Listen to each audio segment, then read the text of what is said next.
इतिहास क्या है? तो इतिहास का सही मतलब होता है बीते हुए समय की घटनाओं के बारे में बताने वाला, कि आज से बहुत हज़ारों वर्ष पहले क्या हुआ है, उस चीज़ को बताने वाला क्या कहलाता है? इतिहास कहलाता है। अब कैसे? सोचो, कौन से राजाओं ने कौन सी जंग जीती है, आपको कैसे पता लगता है? इतिहास से पता लगता है ना? आयुर्वेद कहाँ से आया, कैसे आया, ये सब भी कहाँ पता लगता है? इतिहास में पता लगता है। इतिहास उठा के देखो। साइंस के बारे में बहुत कुछ चीज़ें, साइंस के बारे में हमें कहाँ से पता लगती है? इतिहास से पता लगती हैं। गणित अस्तित्व में कैसे आया, ये कैसे पता लगता है? इतिहास से पता लगता है। आग की खोज कैसे हुई, ये इतिहास से पता लगता है। तो आइए अब इस इतिहास शब्द है इसको समझते हैं। इतिहास को इंग्लिश में हिस्ट्री कहते हैं, आप सबको पता है। इतिहास शब्द कहाँ से बना है? तो इतिहास शब्द हिस्टोरिया से बना है। जो ये हिस्टोरिया शब्द है, ये क्या है? ये है ग्रीक वर्ड है, यूनानी और ग्रीक शब्द है यह। हिस्टोरिया का मतलब होता है खोजों से प्राप्त ज्ञान, कि हम जो भी खोजें करते हैं उससे हमें जो भी ज्ञान प्राप्त होता है उसे क्या बोलते हैं? हिस्टोरिया कहते हैं।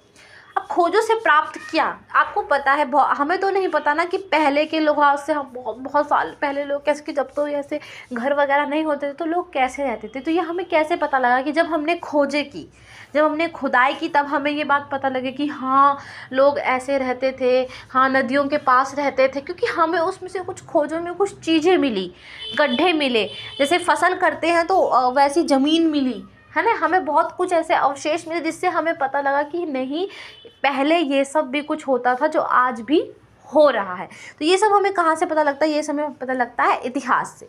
इतना समझिए, मैं कोई आपको किताबी ज्ञान नहीं दे रही हूँ, या मैं आपके समझने के लिए बता रही हूँ, ताकि आपके दिमाग में अच्छे से बैठ जाए और आप लिख पाओ। राइट? समझ आ गया यहाँ तक? नेक्स्ट, इतिहास शब्द का हिंदी में भी अर्थ जान लेते हैं। तो इतिहास शब्द संस्कृत भाषा के 3 शब्दों को मिलाकर बना है। वह 3 शब्द कुछ इस प्रकार हैं: इति प्लस ह प्लस हाश। ठीक है, इतिहास। तो अब इसका संधि विच्छेद करेंगे तो इति का मतलब होता है ऐसा ही, ह का मतलब हम यहाँ आएंगे निश्चित रूप से। ठीक है, और आस का मतलब होता है था, मतलब इसका सीधा मतलब है, इतिहास वर्ड का हिंदी में सीधा मतलब ये है कि जो घटनाएं अतीत काल में निश्चित रूप से घटी हैं, कि मतलब ये घटनाएं अतीत में बिल्कुल पक्की पक्की घटी हैं, उसे क्या कहते हैं? हम इतिहास कहते हैं। जैसे कितने राजा हारे, को किसने राज्य पर कब्जा किया, ये सब आपको अतीत से पता लगता है, और ये निश्चित रूप से हुआ है तब आपको इतिहास में पता लगता है। ऐसे भी बहुत सी चीज़ें हैं जो हमें जाननी बाकी है, जिन पर खोज चल रही है और अभी तक हमें पता नहीं है, पर जो हमें निश्चित रूप से पता है वो हम इतिहास में पढ़ते हैं। आपको पता है?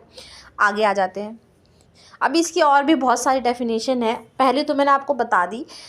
इतिहास को कहते हैं अतीत का क्रमबद्ध लेखा जोखा, कि जो भी आपके अतीत में हुआ है उसको क्रम में लाना, मतलब बिल्कुल एक लाइन की फॉर्म में, कि हाँ इतने से इतने सन में ये हुआ, इतने से इतने सन में ये हुआ, तो इतने से इतने टाइम पे ये हुआ, इतने से इतने टाइम पे ये हुआ। तो इतिहास अतीत का मतलब जो भी आपके बीते हुए समय में इतने से इतने टाइम तक ये हुआ, इतने से इतने टाइम तक ये हुआ, इस सब का क्या है? एक लेखा जोखा, एक लिखित चीज़ में वह हमें प्राप्त है। राइट? इतिहास जो है मानव, अब इतिहास मानव के बारे में, मानव का पूरा जीवन काल हमें बताता है कि उसमें क्या क्या घटनाएं घटी हैं उसके बारे में बताता है। अब यहाँ से आपको इतिहास वर्ड बिल्कुल क्लियर हो गया होगा, क्या कैसे सब कुछ। ठीक है, तो आइए कुछ और एक्स्ट्रा इन्फॉर्मेशन अब हम लेते हैं। ये तो हो गई इतिहास के बारे में बात। अब आपको बता दूं कि इतिहास के पिता या जनक किसे कहा जाता है। जनक, वैसे एक बात मैं आपको बता दूं, इतिहास के जनक में यहाँ से मतलब ये है कि जिसने इतिहास को लिखा, समझे? जिसको इतिहास ने, जिसने क्या किया, इतिहास को पूरा उसको क्रमबद्ध तरीके से लिखा। तो आइए जानते हैं क्या है क्या नहीं है। इतिहास के जनक या पिता हेरोडोटस को कहा जाता है। उन्हें इतिहास का जनक भी कहा जाता है और इतिहास के पिता भी उन्हें ही कहा जाता है, क्योंकि वह पहले ऐसे इतिहासकार थे। अब इतिहासकार क्या होता है? जो आपको इतिहास के बारे में बताते हैं। राइट? जो आपको इतिहासकार वो होते हैं जिनको, जो इतिहासकार के जो क्या करते हैं, आपको इतिहास के बारे में बताते हैं।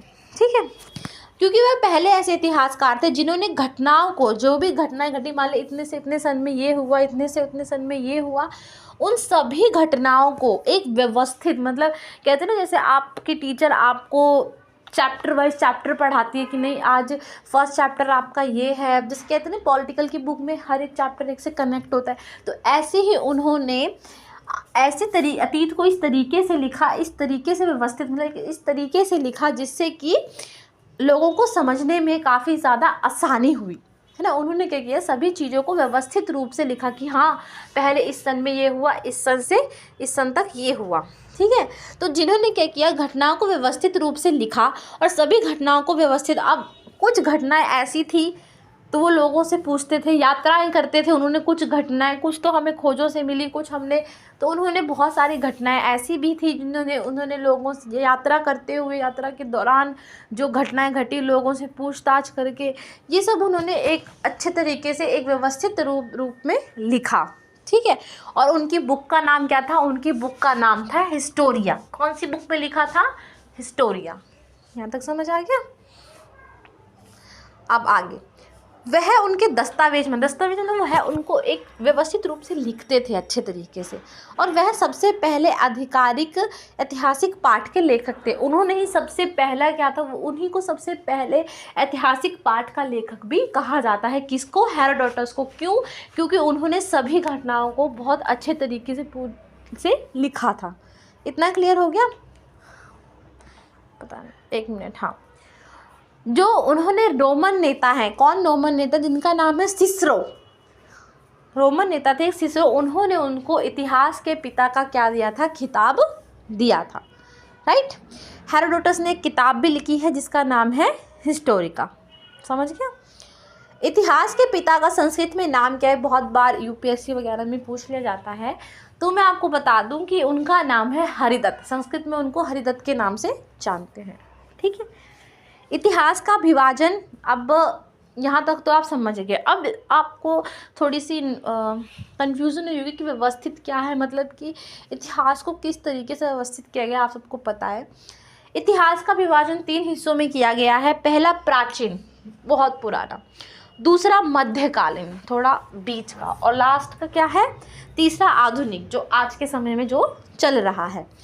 तो इतिहास का विभाजन 3 हिस्सों में किया गया है। पहला प्राचीन भारत, दूसरा मध्यकालीन भारत और तीसरा आधुनिक भारत, राइट। तो इतिहास का विभाजन किसने किया है, तो बहुत बार पूछ भी रहा था, तो मैं आपको बता दूं कि इतिहास का विभाजन क्रिस्टोफ सेरेलस ने किया था। अगर आपको ये वीडियो पसंद आई, इतनी ही इन्फॉर्मेशन आपके लिए बहुत ज़्यादा है फ़िलहाल पढ़ने के लिए, इतिहास के बारे में जानने के लिए बेसिक इन्फॉर्मेशन मैंने आपको दे दी। इसके आप जैसे आगे 6 से 12 की किताबें पढ़ते जाओगे तो आपको बिल्कुल क्लियर हो जाएगा। इस वीडियो को बनाने में मैं थोड़ी नर्वस थी क्योंकि बहुत दिनों बाद वीडियो बना रही हूँ, बट ठीक है, अगर आपको समझ आ गया कमेंट में यस लिख देना, नहीं आया तो हम दूसरी बार भी इस वीडियो को अच्छे से बनाने की ट्राई करेंगे। वैसे मैंने अपना बेस्ट दिया है, आपको समझ आ गया होगा। Thank you so much, bye bye, love you all.